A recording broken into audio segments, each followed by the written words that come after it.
శ్రీమాత్రే నమ. గ్రామ్ దత్తాత్రేయ నమ. శ్రీ గురుభ్యో నమ. వీక్షకులకు తిరిగి స్వాగతం.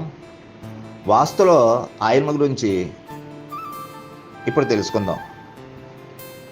తమ తమ స్థానమందు శుభఫలితాలు ఇచ్చేటువంటి ధ్వజాజాయములు తమ 5వ వర్గం నుండి శత్రువర్గం అవుతూ ఉంటాయి. పార్శ్వనందు ఉండేటువంటి వర్గములు మిత్రవర్గములు అవుతాయి. అందుచే పార్శ్వవర్గం నందు శుభఫలితాలు వస్తూ ఉంటాయి. వృషభాయ స్థానముకు పడమటి దిక్కున గజాయంతో గృహం నిర్మించవచ్చు. వృషభ గజాయ స్థానమందు పడమర ఉత్తర ముందు సింహాయంతో గృహాలు నిర్మించవచ్చు. ధ్వజాయంతో సర్వదిక్కులందు కూడా గృహాలు నిర్మించవచ్చని తెలియజేస్తున్నాను. వృషభాయంతో పడమర దిక్కునే గృహ నిర్మాణం చేయవచ్చు, కానీ మిగిలిన 3 దిక్కులందు కట్టబో గృహాలకు వృషభాయం పనికిరాదు.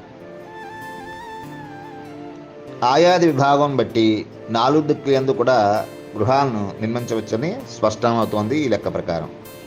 ఈ కాలపు వాస్తు ప్రచారకులు తూర్పు ఉత్తర దిక్కులను ఏ విధమైన నిర్మాణం పనికిరాదని చెబుతున్నారు. కానీ శాస్త్ర విషయానికి వస్తే అది శాస్త్రీయం కాదు. ఎవరికి ఏ దిక్కును నివసించమో వారికి ఆ దిక్కులో శత్రువర్గాన్ని మాత్రం తప్పించి మిగిలిన దిక్కుల్లో గృహం నిర్మాణం చేయవచ్చని తెలియజేస్తున్నాను.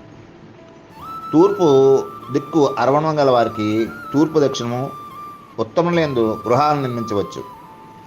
వీరికి 5వ వర్గముకు పశ్చిమం శత్రువర్గం అవటం వలన ఆ దిక్కును నిర్మాణం చేయడం పనికిరాదు.